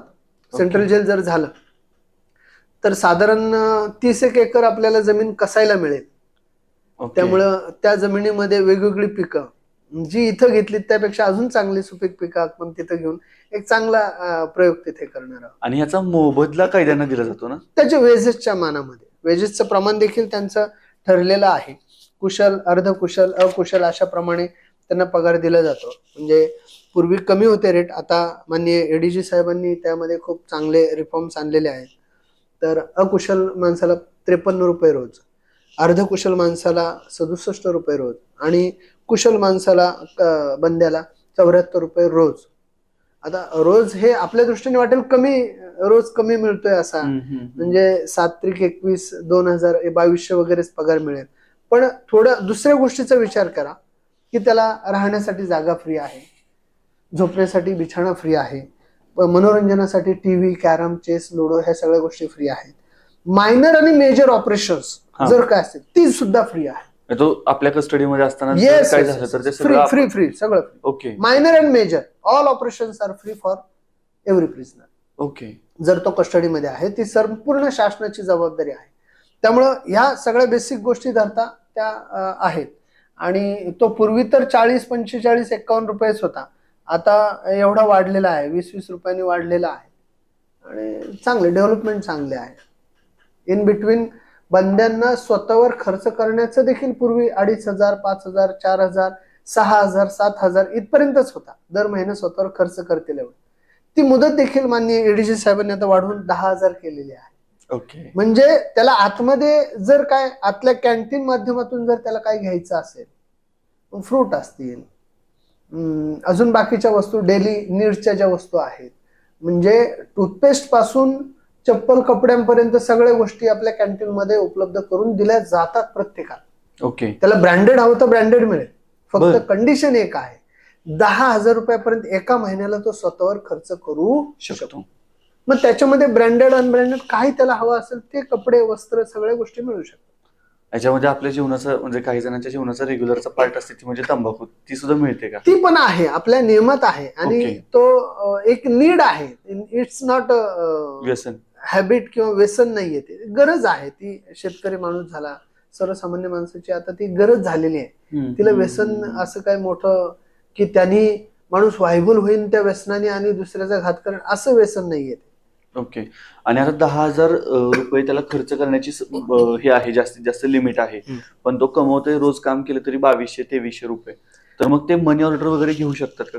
हा, आता हे कमवणारा वेगळा आणि हा खर्च करणारा वेगळा. सगळेच अंडर ट्रायल कमवत नाहीत किंवा सगळे शिक्षावाले त्यांना काम दिले जात नाही कारण ते कामाची कमी असेल तर. Okay okay. तर मग अशा पद्धतीने मनी ऑर्डर त्यांना घरचे कधीही करू शकतात. 10,000 रुपयापर्यंत मनी ऑर्डर करू शकतात. तर त्यातून ते खर्च करू शकतात. इव्हन आणि जे काम करतात त्यांना देखील मनी ऑर्डर येऊ शकते. पगाराच्या मोबदल्यातून देखील ते खर्च करू शकतात. ओके. असे दोन्ही हात. ओके. मग असं बऱ्याचदा पाहण्यात येतं की सरकारी यंत्रणा असेल तर त्या यंत्रणेवरती, प्रशासनावरती बाहेरून कुणी जरी प्रभाव टाकण्याचा प्रयत्न करतं आणि त्या प्रभावातून कामं करून घेण्याकडे कल जास्त असतो. असं कधी कारागृहाच्या बाबतीत होतं का? किंवा बाहेरून थोडासा दबाव टाकला जातोय, बाहेरून काहीतरी केलं जातंय, असं होतं का? अशा गोष्टी नाही घडत. म्हणजे कुठल्या पद्धतीने क्वेश्चन तुमचा आहे तो? म्हणजे आता परवाच जे प्रकरण आहे की पुण्यामध्ये जी घटना घडली आणि त्या अनुषंगानं ससूनच्या अधीक्षकांपर्यंत ती घटना गेली की बाबा तिथपर्यंत सगळे लोक त्याच्यामध्ये असं कारागृहात घडत नाही. ओके. कारण मुळात काय आहे, कारागृह हे 4 भिंतीच्या आतली सिस्टीम आहे आणि 4 भिंतीच्या आतमध्ये प्रत्येक बंद्याला त्याच्या न्याय हक्कानुसारच वागणूक दिली जाते. कारण इथे 500 आरोपी आहेत तर 500 आरोपींचे 1000 डोळे हे प्रत्येक अधिकारी कर्मचाऱ्यांना पाहत असतात. जर चूक झाली तर उद्रेक देखील होऊ शकतो. बरोबर आहे. पण एवढे सगळे महाराष्ट्रामध्ये एवढे सगळे आरोपी एवढे सगळे जेलमध्ये आहेत, चूक जर झाली असते तर उद्रेक केवढा मोठा झाला असता. बरोबर आहे. परंतु तशी नाहीये. सिस्टीम ही प्रॉपरच हँडल केली जाते. 19-20 ह्या गोष्टी होणार त्या होत राहतात, पण असं वास्ट कुठली अकंतांड होणारी गोष्ट घडत नाही जेलमध्ये. त्याचं कारणही असं आहे की जर घडली तरी एवढं मोठं काय प्रकरण घडत नाही. घडलं तरी म्हणजे काय, मारामारी झाली, कोणी कोणाला मारलं, पूर्वमनस्य आहे, गँगचे आहेत, ह्या गँगचा त्या गँगचा आहे, तर अशा गोष्टी भांडणं मारामारी होणार. त्याला आम्ही त्यांच्या मनातलं जाणू शकत नाही किंवा इतर कोणीही कोणाच्या मनातलं जाणू शकत नाही. परंतु त्यांना पायबंद घालण्याची जी मूळ बेस आहे कायद्याने ती आम्ही घालतो. त्यांचं क्लासिफिकेशन करतो, वर्गवारी करतो. ह्याला तिकडे त्याला तिकडे टाकले, कोण कोणाला एकत्र येणार नाही, ह्या प्रिकॉशन घेतल्या जातात. परंतु या पलीकडे देखील 100% गुन्हेगार जिथं आहेत तिथे अजून अपेक्षा काय करू शकतो? बरोबर आहे की ज्यांच्या मनातलं कोणीच ओळखू शकलेलं नाही, 100% गुन्हेगार आहे, 100% त्यांना बेल मिळालेलं नाही म्हणजे त्यांच्या गुन्ह्याच्या क्रायटेरिया अजून स्ट्रॉंग आहे. बरोबर. त्यामुळे अशा बंद्यांना हँडल करायचे सिस्टीम मध्ये ऑन ड्युटी, ते पण विदाऊट वेपन, थोडी कसरत जास्त आहे कारागृह प्रशासनाची. याच्यामध्ये मनोधैर्य आमच्या अधिकारी कर्मचाऱ्यांचं खूप मोठं आहे, बलाढ्य आहे. याच्या मागे आमच्या अधिकारी कर्मचाऱ्यांच्या पाठीशी असणार आमचे एडीजी साहेब, डीआयजी, आयजी साहेब, या सगळ्यांचं जे पाठिंबा आहे, हात आहे, तो खूप चांगला आहे. आणि त्यामुळे आम्हाला जे मनोधैर्य मिळतंय, बळ मिळतंय, तर ते खूप चांगल्या पद्धतीने आहे. त्यामुळे असे कित्येक गुन्हेगार आमचे अधिकारी कर्मचारी सांभाळतात. टेररिस्ट आहेत, गँगस्टर्स आहेत, मोठमोठे जे म्हणतो ना आपण सराईत गुन्हेगार आहेत, नामचीन गुन्हेगार आहेत, बॉम्बलास्ट मधले आहेत, असे अनेक सांभाळतोय. मग अशी वचक आमच्याकडे किंवा प्रेशर नाही होत नाही. पण मला ह्या नामचीन गुन्हेगारांकडूनच पुढच्या प्रश्नाकडे यायचे की टीव्ही सिरियल्स असतील किंवा चित्रपट असतील तर त्याच्यामध्ये बऱ्याचदा बघितलेलं असतं की हा एखादा गुंड जो प्रसिद्ध असतो, तो ज्यावेळी ह्याच्यात जातो, तुरुंगामध्ये जातो, तर त्याच्याकडं ऐशोआरामाची जिंदगी त्याला तिथं दाखवतात, आम्हाला दिसतं टीव्हीच्या पडद्यावरती. तर प्रश्न डिरेक्टली हाच आहे की हे कितपत खरं आहे? चित्रपटात जे दृश्य दाखवले जातं हे खरं नसतं, कारण तो चित्रपट आहे. बरोबर. त्याच्यातून त्यांना काहीतरी साधन कमवायचं म्हणून चुकीची गोष्ट दाखवते. मोबाईल चालणं किंवा खून होणं, मारामाऱ्या होणं हे 2, 4, 5, 10 वर्षातून कुठेतरी घडतं एखाद्या ठिकाणी, तर ते त्याची प्रिकॉशन घेतली तर त्याही गोष्टी घडत नाही. आता मी मगाशीच तुम्हाला जे म्हटलं, हायटेक टेक्नॉलॉजीकडे आम्ही चाललेलो आहोत आमच्या वरिष्ठांच्या माध्यमातून. ह्या टेक्नॉलॉजी सगळ्या आल्या तर आरोपींचं कुठल्या, आता प्रत्येक जेलमध्ये सीसीटीव्ही कॅमेरे, कोण आरोपी काय करतो त्याच्यावर वॉच आहे कंट्रोल रूम मधून. जर घटना घडत असेल तर पाटकन त्या तिथे वॉकी टॉकीने संपर्क साधून अधिकारी कर्मचारी तात्काळ तिथे हजर होऊन त्या सगळ्या गोष्टीचा पायबंद केला जातो. हे सगळ्या टेक्नॉलॉजी बेस्ड गोष्टी आता आम्ही हँडल करतोय. त्यामुळे पूर्वी काही घडत असतील गोष्टी, आता त्या घडण्याचे चान्सेस खूपच कमी, दुर्मिळ आहेत. ओके. त्यामुळं नामचीन असो किंवा काही असो, जेलची सिस्टीम असं सेपरेट काही नाहीये. कायद्यासमोर सर्व सगळे समान आणि Okay. Common hall, common barrack. Common barrack मध्ये एकाला गादी उशा मोठ्या पलंग दिल्यात आणि एकाला असे खाली झोपला, असं होऊ शकत नाही. बरोबर. तर मगाशीच आपल्याला मी बोललो 500 आरोपी आहे, 5000 आरोपी आहेत, तर त्यांचे 10,000 डोळे आहेत. ते बघताना तिथे उद्रेक होऊ शकतो. त्यामुळे कायद्यासमोर सगळे समान, तसे जेलमध्ये देखील सगळे समान पद्धतीनेच वर्तन दिले जाते. मग आपण एवढी काळजी घेत असतो बंद्यांची, आणि त्या काळजी घेत असताना सुद्धा एखाद्याचा आकस्मिक मृत्यू झाला तर त्यावेळी मग प्रशासन काय कार्यवाही करतं किंवा तिथं जबाबदार कोणाला धरलं जातं का? अकस्मात मृत्यू होणं म्हणजे काय, एक तर पहिलं त्याला पूर्वाश्रमीचेच काही आजार असतील ती गोष्ट. जेलमध्ये आला आणि त्याला आजार जडला असं कधी होत नाही. कारण माणसाची उलट बाहेर जो तो अनहायजेनिक खात होता, चायनीज खात असेल, वेळोवेळी खात असेल, ते सगळं तळलेलं फूड खात असेल, तर त्या गोष्टी इथे नाहीयेत. इथे प्रॉपर वेळच्या वेळी रोज पीठ मळलं जातं. गिरण आहे आपली, रोज पीठ दळायची प्रोसेस रोज चालू आहे आणि रोज पीठ मळून रोजच्या रोज ताजी चपाती दिली जाते, रोज भाजी कापून दिली जाते, रोज भाजी येते, आपल्या शेतातली भाजी होते. असं डम केलेलं फूड कडून त्यांना दिले जातं असं कधीच होत नाही. बरोबर. त्यामुळे हा पोषक आहार जो इथे मिळला जातो तो घरी पण किंबहुना मिळत नाही. आपणही बघतो की कालची भाजी असेल तर आज फ्रीजमध्ये ठेवली उद्या खाली, हे आपणही बऱ्याच वेळा करतो फ्रीज असल्यामुळे. तशी इथं केले जात नाही. त्यामुळे जेलमध्ये आल्याने आजार जडला असं कधीच होत नाही. माणसाला जे आजार पूर्वीचे असतील ते घेऊन जर तो आत आला, ट्रीटमेंट आमच्याकडून वेळेवर होतेच होते, त्याबद्दल वादच नाही. औषध उपचार केले जातात. आजारी कोणा अशी कंप्लेंट केली तर लगेच तातडीने डॉक्टर समोर उभे केले जातात. आपल्याकडे आठवड्यातून 3 वेळा डॉक्टर्स येतात. गायनोकॉलॉजिस्ट येतात, सर्जन येतात, ऑर्थोपेडिक येतात, डेंटलचे येतात, आयचे येतात. या पश्चात आपण विविध समाजसेवा संस्थांच्या माध्यमातून देखील eye camp, ECG, blood sugar level check, हे असे वेगवेगळे कॅम्प घेतो. स्किन कॅम्प, असे कॅम्प घेऊन त्याच्यातून मेडिसिन फ्री ऑफ कॉस्ट देतो. बरोबर. आय कॅम्प जर आपण घेतला, आमची एक संस्था आहे समता फाउंडेशन, त्यांच्या माध्यमातून आय कॅम्प जर घेतला तर स्पेक्स सुद्धा त्यांना फ्री ऑफ कॉस्ट दिले जातात. एवढी मदत, मेडिसिन सुद्धा त्यांच्याकडून फ्री ऑफ कॉस्ट मिळतात. एवढी सगळी गोष्ट करत असताना एखाद्याचा डिसीजच हार्ड असेल आणि त्या हार्ट डिसीज मध्ये जर त्याची तब्येत जर अजून वीक होत चालली असेल तर त्याला मेडिसिन शिवाय दुसरा पर्याय नाही. बरोबर. आणि दुसरी गोष्ट, जर त्या हार्ड टाइम मध्ये जर तो आत आला, विशेष म्हणजे कारागृह प्रशासन एवढी काळजी घेतं, जर एखाद्याला डाएटची गरज असेल त्या आजारामध्ये तर स्पेशल डाएट सुद्धा दिला जातो. ओके. म्हणजे एवढी बॉईल एग दिलं जातं, त्याला फिक्की डाळ देऊन भात, चपाती, राईस वगैरे काय असेल ते त्या पद्धतीने दिले जातं. तो घरी तेवढी काळजी घेऊ शकत नाही, एवढी काळजी इथे. एव्हरी वीक नवीन येणारा प्रत्येक आरोपी जोपर्यंत जेलमध्ये आहे त्याची हेपेटायटिस बी, HIV आणि TB ह्या टेस्ट प्रत्येक आठवड्याला केली जाते. 500 लोक आहेत तर 500 लोकांची दर आठवड्यात 10 लोक आली आणि ह्या बुधवारपर्यंत ती 10ची 20 झाली, 30 झाली, तर बुधवारी त्यांची चेकअपच होणार. सगळ्यांचे ब्लड सॅम्पल घेऊन तो रिपोर्ट येणार. जर कुणाकडे तसा डिसीज असेल, कोण पॉझिटिव्ह निघाला, हेपेटायटिस बी मध्ये निघाला, HIV मध्ये निघाला, लगेच त्याच्यावर ट्रीटमेंट चालू केली सिव्हिल हॉस्पिटलच्या माध्यमातून. ओके. यासाठी आम्हाला माननीय SP साहेब, समीर शेख साहेब खूप कॉपरेशन मध्ये पोलीस गार्ड अवेलेबल करून देतात. आणि त्याच पद्धतीने सिव्हिल सर्जन युवराज करपे साहेब देखील त्या पद्धतीने खूप चांगली मदत करून आपल्याला 11th आवर्स जी कुठली प्रिकॉशन आहे आरोपींच्या बाबतीत काळजी घेण्याची गोष्ट आहे ती सगळी करतात. एकंदरीत सर, आपल्या पॉडकास्टमध्ये मला आणखीन एक प्रश्न विचारायचा आहे, तो म्हणजे आपल्याकडे न्यायव्यवस्थेमध्ये निकाल लागण्याचा वेग हा गुन्हे घडण्याच्या वेगापेक्षा तुलनेनं कमीच आहे. गुन्हा कधीही घडू शकतो, पण निकाल लावण्यासाठी जी प्रोसेस आहे ती फॉलो करावी लागते. त्यामुळे कधी कधी काय होतं की बंद्यांना इथं कारागृहामध्ये जास्त वेळ थांबावं लागू शकतं, त्यांचा पिरियड वाढतो. मग अशा वेळी त्यांच्या करमणुकीसाठी किंवा ज्यावेळी बंदी कारागृहात असतो त्यावेळी त्यांना कुटुंबाला भेटण्याची सोय असते का? आणि आणखीन एक, मी थोडीशी तुमच्या कार्याबद्दल माहिती घेत होतो त्यावेळी मला कळालं की व्हिडिओ कॉलिंगची एक नवीन व्यवस्था तुम्ही सुरू केलेली आहे, तर याच्याबद्दल थोडंसं सांगता का?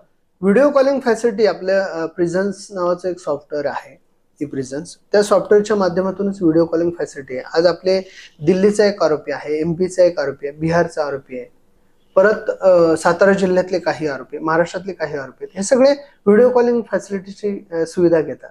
बरोबर. ऑनलाईन सिस्टीमने फक्त लॉग इन करायचंय आणि त्यांनी लॉग इन करून त्यांचं फक्त आय कार्ड, आधार कार्ड काय असेल ते सबमिट करायचे. ते पाहून व्हेरीफाय करून आपण अप्रूव्ह करतो. अप्रूव्ह केले की त्यांची टाइम आपण देतो 11:30, 12, 1. जशी कोर्ट व्हीसीचा टाइम आपण शेड्यूल हे करून डिस्टर्ब होणार नाही हे शेड्यूल करून आपण व्हीसीचा टाइम देतो. त्या टाइमला त्यांच्याकडून व्हीसी लिंक केली जाते आणि व्हिडिओ कॉलिंग फॅसिलिटी दिली जाते. ही प्रत्येकासाठी आहे. हे आता तर प्रत्येकासाठीच आहे. प्रत्येकाच्या कुटुंबियांनी जर व्हिडिओ कॉलिंग फॅसिलिटीचा वापर केला तर त्यांना तालुका प्लेसवरून किंवा इतर राज्यातून इथे येण्याची, काही पैसा खर्च करण्याची, वेळ घालवण्याची अजिबात गरज नाही. बरोबर. जागेवर बसून व्हीसी कॉल आणि कुटुंबियांशी बोलू शकतात. एवढे सगळे सिस्टीम सुविधा. टाइम लिमिट असतं. 15 मिनिट आपण व्हिडिओ कॉलिंगला देतो. आणि किती कालावधीनंतर परत कॉल करायचा असेल तर? आठवड्याला एक कॉल 15 मिनिटांचा. 15 मिनिट. आता मला तुमच्या पर्सनल कार्याकडे थोडंसं यायचंय. ते म्हणजे जगातला एकमेव जिवंत दहशतवादी म्हणून ज्याचा उल्लेख केला गेला तो कुख्यात कसाब ज्यावेळी ऑर्थर रोडला होता त्यावेळी त्याची कस्टडी तुमच्याकडे होती आणि त्यावेळी बातम्या बऱ्याच यायच्या की त्याला रोज जेवणासाठी बिर्याणीच लागते. तर ही बातमी पहिल्यांदा मला विचारायचं की खरं होतं का खोटं होतं? हे खोटं होतं, परंतु त्यांनी न्यायालयात मागणी केली होती. कारण मूळतः पाकिस्तानातला मुस्लिम बंदी असल्यामुळे त्यांनी मागणी केली असावी. पेपरला आलं होतं त्यावरून सांगतो. न्यायालयात मागणी केली असेल बिर्याणी खायची म्हणून त्याचा प्रोपोगंडा त्यावेळेस मीडियामध्ये झाला असेल. परंतु आमच्याकडे त्या 12 नंबर सेलला मिनिमम 7 अधिकारी असायचो. डे शिफ्टला 3, नाईट शिफ्टला 3, असे 7 अधिकारी 15-15 दिवस आमचे बाहेर प्रत्येक जिल्ह्यातून स्पेशली ऑफिसर बोलवून तिथं, फक्त ऑफिसर, स्टाफला तिथं अलाउड नव्हता. ऑफिसर त्याच्यावर निगराणी ठेवण्यासाठी, त्याच्यासाठी मुवमेंट रजिस्टर आम्ही बनवलं होतं की प्रत्येक 10 मिनिटांनी तो काय करतोय, काय करत नाहीये, स्वतःला जीविताला काही इजा करून घेऊ शकतो का किंवा अजून काय करू शकतो का, ह्या सगळ्या गोष्टी बारकाईने आमच्याकडून पाहिल्या जात होत्या. आणि यासाठी त्याच्या आरोग्यावर देखील परिणाम होणार नाही, त्याला कसली विषबाधा होणार नाही, शासनाचा रेशन तिथेच आणि शासकीय एक कुक तिथे बोलवून आमचंही जेवण तिथे प्रिपेअर व्हायचं आणि बंद्याचंही जेवण तिथे प्रिपेअर व्हायचं. तो रेशन, ज्या रेशनचं जेवण आम्ही जेवायचो त्याच रेशनच्या पार्ट मधलं जेवण त्याला प्रिपेअर केलं जायचं. शासन, हे अजूनही पुन्हा एकदा सांगतो, शासन बंद्याला प्युअर व्हेज देतं, नॉनव्हेज प्रोव्हाइड करत नाही. हा नॉनव्हेजचा एक पार्ट आहे तो म्हणजे बंद्याने त्याच्या स्वखर्चाने कॅन्टीन मधून घ्यावा. प्रिपरेशन केला जातो, तो घेतला तर त्याला तो मिळतो. परंतु शासन नॉनव्हेज नाही देत, व्हेजच देतं. आणि व्हेज हा संकलित आहार आहे आणि त्या आहारामुळे त्याला असं त्यांनी बिर्याणी मागितली म्हणून त्याला दिली असं कधी झालेलं नाहीये. आणि आम्ही देखील 15-15, 20-20 दिवस घर पाहिलेलं नाहीये. 24/7 तिथे राहून ड्युटी केलेली आहे. त्यामुळं त्या गोष्टी फक्त मीडियामध्येच होत्या. मग आता तुम्ही म्हणालात की मुवमेंट रजिस्टर केलेलं होतं आणि दर 10 मिनिटांनी म्हणजे तो बसलाय तर बसलाय हे सुद्धा त्या रजिस्टर मध्ये लिहायचं का? डाव्या कुशीवर झोपलाय, उजव्या कुशीवर झोपलाय, हे देखील का? तर एक इंटरनॅशनल केस आहे आणि भारताच्या दृष्टीने खूप महत्वाची केस होती. हा जिवंत दहशतवादी, त्याला त्या 12 नंबर सेलला हाय सिक्युरिटी सेल केला होता. म्हणजे बुलेट प्रूफ गाड्या वगैरे तरी आपण ऐकलं, जॅकेट ऐकलं, बॉम्ब प्रूफ सेल केला होता. एवढी मोठी सिस्टीम खूप चांगली केली होती. आणि त्या अनुषंगाने आपण, आपल्या देशाने, आपल्या अधिकारी कर्मचाऱ्यांनी खूप चांगली हँडल केलं आणि ते जगाला सिद्ध करून दाखवलं की पाकिस्तानामध्ये हे दहशतवादी क्रिएट होतात आणि ते अशा पद्धतीने इतर देशांवर, भारतावर तर हल्ले करतातच, अमेरिकेसारख्या देशाला पण सोडलेलं नाही. तर अशा गोष्टी आहेत. पण सर बघा, म्हणजे एक दहशतवादी पाकिस्तानातून येतो, तो येऊन आपल्या देशावरती हल्ला करतो, आपल्या देशाच्या सार्वभौमत्वावरती हल्ला करतो, आपल्यातले खूप सारे लोक मारले जातात, आपले अधिकारी असतात ते मारले जातात आणि त्यांना मारून हा माणूस आपल्या डोळ्यासमोर जिवंत आहे, तो डाव्या कुशीवर झोपलाय का उजव्या कुशीवर झोपलाय हे आपल्याला लिहावं लागतंय. यावेळी एक म्हणजे कधी असं झालं नाही का की राग येतोय ह्याचा की ह्याचं काहीतरी करावं, असं कधी झालं नाही का, वाटलं नाही का? आमचं फील्ड एक वेगळं आहे. गुन्हेगार कसला जरी असला तरी तो आमच्यासाठी पहिल्यांदा माणूस आहे. कारागृह आमचं ब्रीद वाक्यच आहे, सुधारणा आणि पुनर्वसन. मग टेररिस्ट असो, गँगस्टर असो किंवा काही असो, कायद्याच्या कचाट्यात सापडला तर मग कागदाने आम्ही त्याला सोडत नाही. मारणं हा आमचा पार्ट नाही, इन्व्हेस्टिगेशन हा आमचा पार्ट नाही. कागद, मग त्याचं भलं किंवा वाईट हे फक्त कागदाने त्याच्या क्रियेने होणार, कृत्याने होणार आतमधल्या. बाकी केसचा काय इम्पॅक्ट असेल ते न्यायाधीश महोदय, आयओ, सरकारी वकील, आरोपीचे वकील, ह्या सगळ्या गोष्टीने घडलेल्या घटनेवरती गोष्ट चालणार. परंतु त्याच्या कृतीवर आणि तो आत असलेल्या वर्तनावर आतल्या सगळ्या गोष्टी त्या मॅनिप्युलेट होतात किंवा वापरल्या जातात. आणि त्याला अंडा सेल मध्ये ठेवलं गेलेलं होतं. तर अंडा सेल म्हणजे नेमकं काय आहे? त्याला अंडा सेल मध्ये आला त्यावेळी सुरुवातीलाच ठेवलं जातं. त्यानंतर त्याच्यासाठी तो सेपरेट 12 नंबर सेलच आपण केला होता, बॉम्ब सगळे अधिकारी. हा, ओके. तर अंडा सेल ही कन्सेप्ट अशी असते, गोल किंवा अंड्या टाईप असा सर्कल मध्ये ते सेल असतात, सेपरेट सेल असतात, कंपार्टमेंट असतात, आणि सेंटरला अधिकारी कर्मचारी जरी उभे राहिले तर सगळे एका वेळेस दिसावे. ओके. म्हणून त्याचे ते बायफर्केशन, त्याची रचना त्या पद्धतीने आहे. ते सगळे एकदम दिसावेत. जर सरळ असेल तर एका जागेवर थांबल्यावर माणूस ते सरळ त्या कोपऱ्यातल्या सेल मधला माणूस दिसणार नाही. बरोबर. हाय प्रोफाईल क्रिमिनल्स हे सगळे ऍट अ टाइम एका ठिकाणी ठेवावे, पण विभक्त ठेवावे, आणि सगळे दिसले पाहिजे, सगळे नजरेसमोर पाहिजे मनुष्यबळाच्या संख्येनुसार. त्यामुळे तो एक क्रायटेरिया केलेला आहे. तिथे बाहेरचा कुठला जनरल साधा आरोपी तिथे येणार नाही, इतर सर्कलचा अधिकारी कर्मचारी देखील इंटरफेअर करणार नाही. तिथे ज्यांना अपॉइंट केलेलं आहे तेच ड्युटीला तिथे येतील आणि जातील, तेवढे रिस्ट्रिक्शन्स असतात. ओके. आता कसाबला पुढे जाऊन परत येरोडामध्ये फाशीची शिक्षा झाली. तर मला हेच विचारायचंय की मग फाशीची शिक्षा ज्यावेळी होते त्यावेळी जेलमध्ये सगळ्यांना, म्हणजे बंद्यांना, सगळ्या कर्मचाऱ्यांना, सगळ्यांना माहिती असतं का की आज फाशी होणार आहे? आणि त्यावेळेचं वातावरण, ती गोपनीयता असते. कोणाला फाशी होणार आहे हे डिक्लेअर नसतं, पण ते कागदोपत्री असतं. आणि लिमिटेड त्या कारागृहाचा अधीक्षक, डीआयजी, एडीजी, मेडिकल ऑफिसर आणि सेशन जज, एवढ्या लोकांनाच ती गोष्ट माहिती असते. असा पब्लिसिटी हा पार्ट नसतो त्याचा. ओके. हा, परंतु फाशी दिल्यानंतर ते डिक्लेरेशन करावं लागतं. बरोबर. मग त्याला ब्लॅक वॉरंट असतं. त्यामध्ये ब्लॅक वॉरंटवरच त्या सगळ्या गोष्टी मेन्शन असतात, आणि black warrant is a death warrant. Okay. मग त्या वॉरंटवर ज्या ज्या गोष्टी मेन्शन असतात त्या पद्धतीने ती वेळ ठरवून येते. ब्लॅक वॉरंटवरच ठरलेली असते वेळ. त्या वेळेनुसार तेवढ्या वेळेतच ती गोष्ट करायची असते. ते झाल्यानंतर त्याला हँडओव्हर करायला जर नातेवाईक रेडी असेल तर आपण ते हँडओव्हर करतो. जर रेडी कोण नसेल तर आपण त्याची जी काय त्या धर्मानुसार, प्रत्येक धर्मानुसार त्याचा अंतिम विधी जो आहे तो आपण जेल प्रिमायसिस मध्ये करतो. मग ज्यावेळी एखाद्या कैद्याला फाशी होते त्यावेळी त्या कैद्याला कधी कळतं की आता मला शिक्षा होणार आहे म्हणून? त्याची तयारी त्या ब्लॅक वॉरंटवर मेन्शन असतं, त्या गोष्टी त्याला इंटिमेट केल्या जातात. ओके. ओके. आणि बऱ्याचदा परत चित्रपटांचा संदर्भ घ्यावा लागतो, कारण आमचं नॉलेज या फील्ड मधलं खूप लिमिटेड आहे की आखरी ख्वाहिश काय आहे, शेवटची इच्छा, ते असं काही नाहीये. ओके. तर जनरल क्वेश्चन असतं, जेवायचंय का वगैरे, काय असं आखरी ख्वाहिश वगैरे असं, ते चित्रपटांचा स्टंट आहे, त्यामध्ये ते वेगळं आहे. मग सर, या सगळ्या घटनांचा तुम्ही जवळून अभ्यास केलेला आहे, तुम्ही त्याचे साक्षीदार आहात.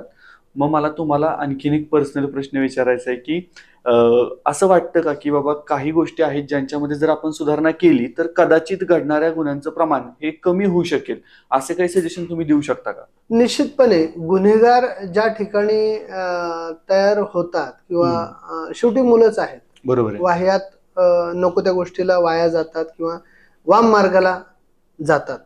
त्यासाठी मी तर पहिल्यांदा म्हणून आई वडिलांनी मुलांकडे लक्ष दिलं पाहिजे. प्रथमतः त्यांची संगत कोणाशी आहे, त्यांची मित्रमंडळी काय आहे, मित्रवर्ग कसा आहे, त्यांना महिन्यातून एकदा सगळ्यांना घरी बोलवणं पाहिजे. कुठल्या फील्डमध्ये जाण्याचा त्यांचा रोख आहे, काय करतायत, कुठे जायचंय, करायचंय काय, कुठल्या गटाशी त्यांचं बाहेर कोणाच्या सोशल कुठल्या फोरमशी त्यांचा संपर्क येतो का, हे पाहिलं पाहिजे. दुसरा फोकस मी हे करेन की शाळेचे जे प्रिन्सिपल आहेत किंवा शिक्षक आहेत आणि कॉलेजचे जे प्रिन्सिपल शिक्षक आहेत ते यांनी देखील त्या गोष्टीकडे थोडं फोकस करणं गरजेचं आहे. आपल्या कॉलेजमध्ये, शाळेमध्ये मुलांचा टर्न काय आहे, मुलांचा व्ह्यू काय आहे, कुठल्या फोकस कसं चाललेत. आज लहान लहान मुलं जरी बघितली 10वी 8वीची मारामारी करताना व्हिडिओ व्हायरल होताना दिसतात. कॉलेजची मुलं तलवारी कोयता घेऊन मारामारी करताना दिसतात. मग हे सराउंडिंग जे आहे, आई वडील आणि शिक्षक यांचं कुठं कोलॅबोरेशन झालं पाहिजे. यांनी समाजाला दिशा देणारे जे समाजवादी चांगली लोक आहे यांच्या विचारसरणीचा पगडा मुलांवर वारंवार घातला पाहिजे. चांगल्या पुस्तकांचा रेफरन्स देऊन त्यांना त्या गोष्टीकडे वळवलं पाहिजे. मुलं उद्योग क्षेत्रात कसे जातील, कॉलेजने देखील ते प्रयत्न केले. मुलं मेडिकल फील्डकडे, वैद्यकीय क्षेत्र म्हणा, ऍडव्होकेट क्षेत्र म्हणा, पोलीस विंग म्हणा, ह्या क्षेत्रांकडे कशी जातील, स्वावलंबी कशी बनतील, ह्या क्षेत्राकडे जास्त जर कल दिला तर मी सांगतो शिकलेला प्रत्येक मुलगा वाया जाणार नाही. बरोबर आहे. तो प्रत्येक जण काहीतरी चांगल्या मार्गातच अडकणार आहे. 100 जर मुलं असतील तर त्यातली 4 किंवा 5च गुन्हेगारी क्षेत्राकडे वळतात, बाकी 95 तर गेली चांगल्या क्षेत्राकडे. बरोबर आहे. कुठेतरी स्वतःच्या पायावर उभी आहेत, बिझनेस करतायत, क्षेत्रामध्ये आहेत, कोणी गव्हर्नमेंट सेक्टरमध्ये आहेत, प्रायव्हेट सेक्टरमध्ये आहेत, ही सगळी गेलीच ना. बरोबर. मग 5 ते 10 किंवा 20% जी मुलं गेली, 20 मुलं जी गेली गुन्हेगारी क्षेत्रात, तो सराउंडिंगचा इफेक्ट आहे आणि तो आपण बदलला पाहिजे किंवा त्याच्यावरती आपण ठेवला पाहिजे लक्ष. तर सोसायटीची खूप मोठी ह्याला गरज लागणार आहे. मग पोलीस यंत्रणा देखील काम करत असते या गोष्टींवर. बाकी जिल्हाधिकारी लेवलवर जिल्हाधिकारी साहेब देखील बऱ्याच गोष्टी इम्प्लिमेंट करत असतात. मग ते DICच्या माध्यमातून असेल किंवा अनेक साऱ्या योजना तहसीलदार कार्यालयातून योजना आहेत, कमवा आणि शिका योजना असतील त्याप्रमाणे, की काही योजना आहेत की एवढा निधी गाई म्हशी घेण्यासाठी किंवा उद्योग सुरू करण्यासाठी, त्या अनेक योजनांमधून पैसा मिळतो. त्या क्षेत्रातून त्यांनी उभं राहिलं पाहिजे.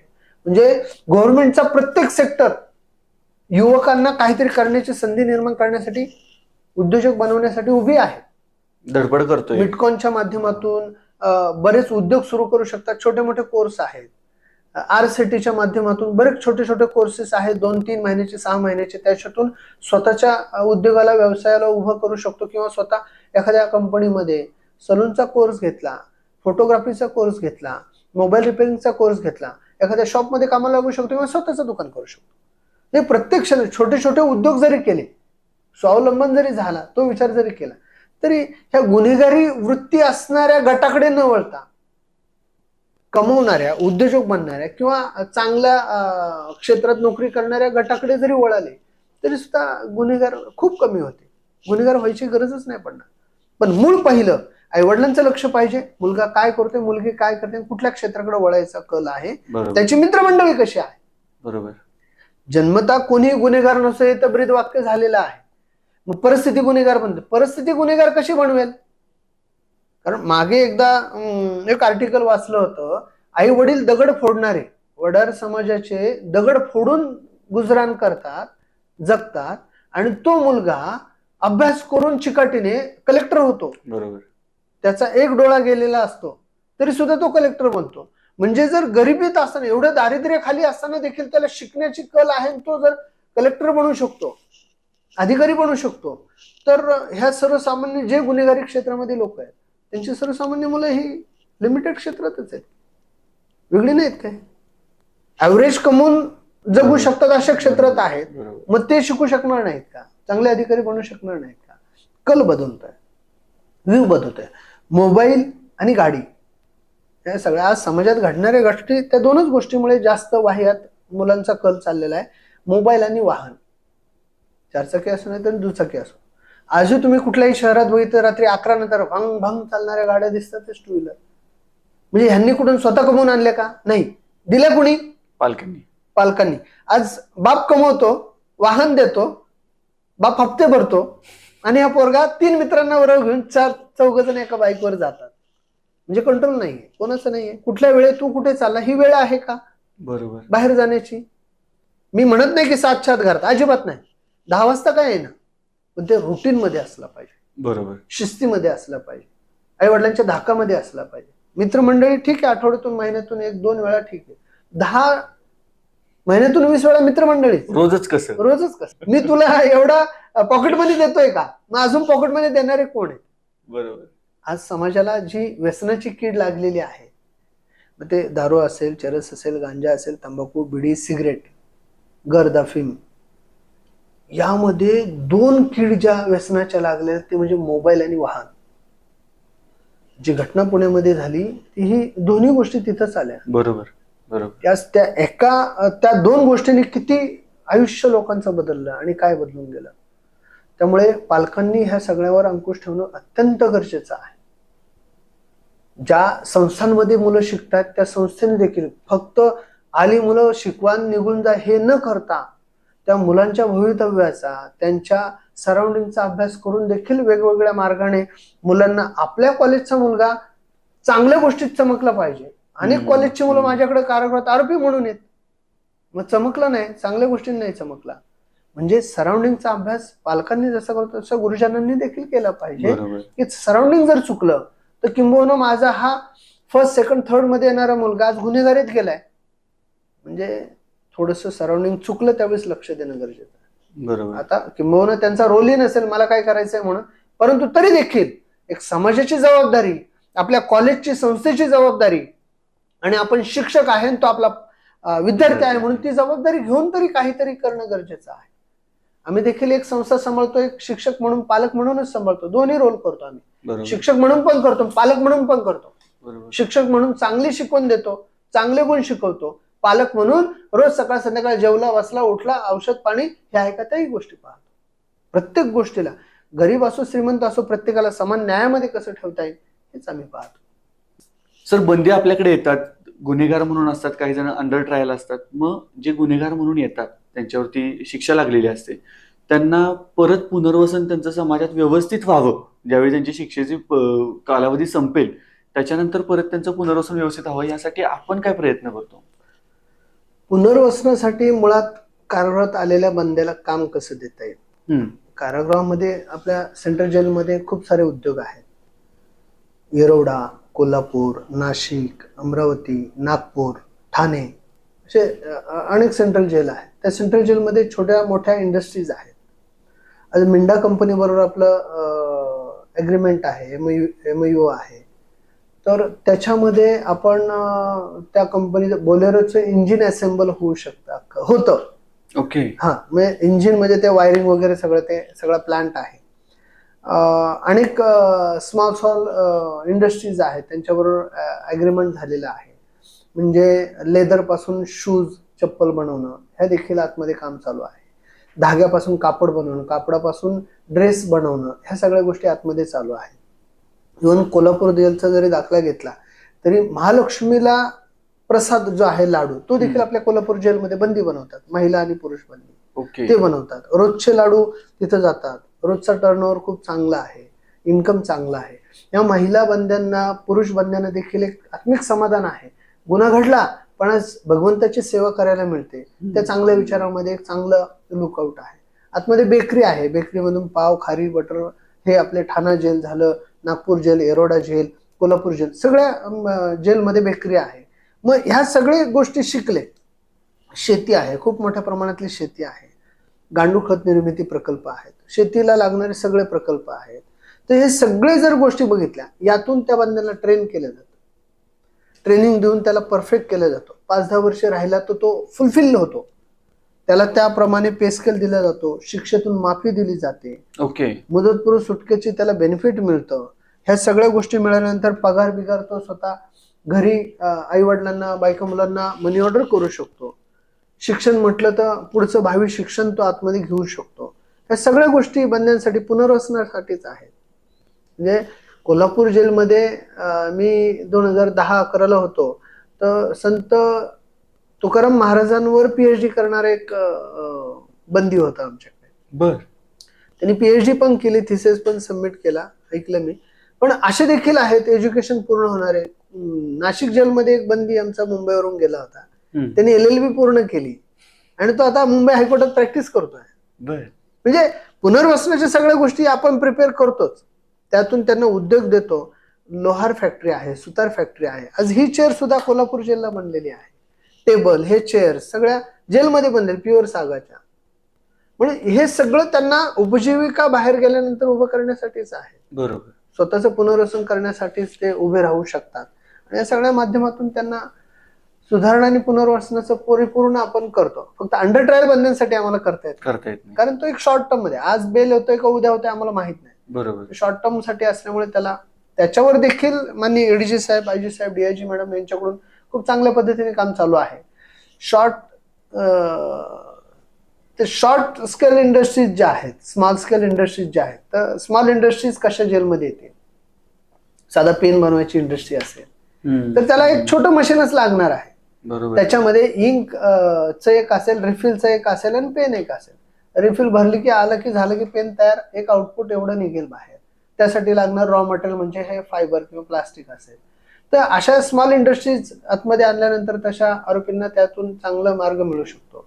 5-10 लाखापर्यंत अशी इंडस्ट्री उभी करायची स्वतःच्या पायावर जाऊन बाहेर, तर एमआयडीसी मध्ये एका प्लांट टाकू शकतो. तेवढी ताकद त्याला दोघा तिघांनी मिळून तयार केली, त्यांची ते उभे करू शकतात. तर अशा बऱ्याच गोष्टी आहेत की स्वतःच्या पायावर ते उभे राहू शकतात. तुम्ही तुरुंगात गेला म्हणजे तुमचं आयुष्य कितपत जाणार हा जो अजिबात समज नाही. येतो ही संकल्पना मुळात माणसाची चुकीची आहे. Okay okay. तुरुंगात गेला म्हणजे जगाच्या पाठीवर कुठे गेलाय का? नाही, त्या शहरामध्येच कुठेतरी 4 भिंतीच्या आत आहे. फक्त केलेल्या गोष्टीचा पश्चाताप व्हावा आणि समाजात पुणे चांगला माणूस घडावा, यासाठी आमच्याकडे फक्त त्याला पॉलिश केलं जातं. म्हणजे एक रॉ डायमंड आला तर आम्ही त्याला पॉलिश करून बाहेर समाजामध्ये पुन्हा चकाकणारा हिरा करूनच सोडू, पण त्याने ती चकाकी घेतली पाहिजे. बरोबर बरोबर. त्याने घेतली तर तो चकाकणार, नाही घेतली तर काळ्या कर्माने पुन्हा तो तसाच परत येणार, डार्क होणार.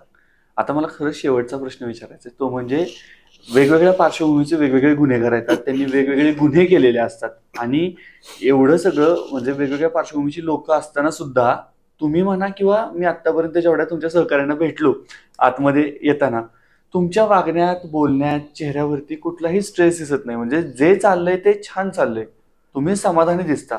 यांची एनर्जी अफेक्ट कशी होत नाही, त्यासाठी तुम्ही काय करता? हे खरं तर आमच्या तो ट्रेनिंगचा भाग आहे. आणि दुसरी गोष्ट म्हणजे ह्या 4 भिंतींच्या अंती भगवंताची शांती, एवढंच तेही नाही, परंतु आमच्याकडे आमच्या ट्रेनिंगचा जो भाग मी म्हटलं आता की आम्ही त्याच्याकडे गुन्हेगार म्हणून पाहत नाही, एक माणूस म्हणून पाहतो. आणि जसा तो माणूस एक वाटस्वरूप पाहुणा आपल्याकडे आला त्याप्रमाणे आपण त्याला ट्रीट करतो. हा गुन्ह्याचं स्वरूप आहे तर ते वर्तन घेऊन आतमध्ये राहिला तर मग त्या पद्धतीने देखील पेनाची शाई बरोबर कागदावर उतरून मग तुझ्या आयुष्याचं चेंज घडत जातील, तर ते त्याच्या क्रियेनेच आणि कृत्यानेच घडत. बरोबर. परंतु आमचा हा रोल नाहीये. आम्ही मुळातच हे पाहतो माणूस आहे आणि तो सुटेपर्यंत त्याला माणूस म्हणून जगण्याचा जो अधिकार आहे, त्याला कायदेशीर सल्ला घेण्याचा अधिकार आहे, त्याला वैद्यकीय सुविधा घेण्याचा अधिकार आहे, त्याला जगण्याचा अधिकार आहे. ह्या सगळ्या गोष्टी त्याला इथे प्रोव्हाइड केल्या जातात. त्यामुळे गुन्हेगारी वृत्ती त्याची इथे ती कमी होऊन जाते. 4 भिंतीच्या आत त्याला दुसरा वाव हा काही नाहीये. मग त्याला मनोरंजनाची साधनं आहेत, जगण्यासाठी 2 वेळचं जेवण आहे, कपडा लत्ता आहे, वस्त्र आहे, झोपण्यासाठी सगळ्या सुविधा आहेत. तर मग ती जी मुजुरी आहे ती राहत नाही मुळात. कारागृहाची शिस्तच एक वेगळी आहे. बरोबर बरोबर. आणि ह्या शिस्तीत जर त्यांनी काय केलं तर पहिली त्याला जी भीती आहे ती म्हणजे त्याचं गैरवर्तन अहवाल न्यायालयात जाणं आणि बेलवर आणि शिक्षेवर इम्पॅक्ट होणं, या भीतीने तो खचून जातो. त्यामुळं अशी मुजोरी करत नाही. आणि जरी असले काही असे गँगस्टर्स जरी करतात, वागण्याचा प्रयत्न करतात, तरी सुद्धा त्या ठिकाणी कागदाने कशी नांगी टेचायची हे मला माहिती असते. त्यामुळे त्या पद्धतीने हँडल केलं जातं. आणि ह्या सगळ्यामध्ये हजारो गुन्हेगारांमध्ये विदाऊट वेपन 200-300 लोकांनी काम करायचं हे स्किल आम्हाला आहे आणि ते आम्ही जाणतो कसं करायचं. ते आता प्रत्येक टॅक्ट ओपन करणं हे योग्य नसतं. तर प्रत्येकाचं एक स्किल आहे, त्याचं एक ट्रेनिंग आहे. आणि म्हणून आमच्या अधिकारी कर्मचाऱ्यांचं मनोधैर्य कसं सबल राहील, ते खचणार कसं नाही, याच्यासाठी आम्ही आणि आमचे वरिष्ठ नेहमीच काम करत असतो. मग त्यामध्ये त्यांना ट्रेनिंग देणं, विविध कोर्सेस घेणं, विविध प्रशिक्षणाचे मार्ग, उजळणी पाठ्यक्रमाचे मार्ग, या पद्धतीतून प्रत्येकाला ते मोटिवेट केलं जातं आणि त्या पद्धतीने प्रत्येकजण खंबीर असतो. त्यामध्ये मग काही वाचन असेल, चांगली पुस्तकांचं वाचन असेल, आध्यात्मिक पुस्तकांचं वाचन असेल. माणूस जातोयच कुठे, विचारशक्तीच्या बाहेर तर माणूस जात नाही. बरोबर. आणि मुळात गुन्हेगार म्हणून त्यांनी जो विचार केला वाईट, त्याच्यातून जे त्याचं वाईट आतापर्यंत झालेलं आहे त्याच्यापेक्षा वेगळं वाईट काय होणार आहे. त्यामुळे इथे त्याचा आवाज चुकीच्या गोष्टीसाठी निघण्याची आम्ही काळजी घेतो आणि त्याच्यावर अन्याय होणार नाही ही देखील काळजी घेतो. लवकरात लवकर कसं सुटेल यासाठी देखील एखाद्याचा समजा कॅशबेल झालेला असेल तर त्याला तो कॅशबेल 15,000 रुपयापर्यंत बऱ्याच संस्था आहेत ज्या विलिंगली पैसे भरून त्याला कॅशबेलवर सोडण्याचा प्रयत्न करतात. अशा संस्थांच्या माध्यमातून देखील आपण आरोपींना सोडतो. ओके. तर त्याही गोष्टी आहेत, बऱ्याच गोष्टी आहेत.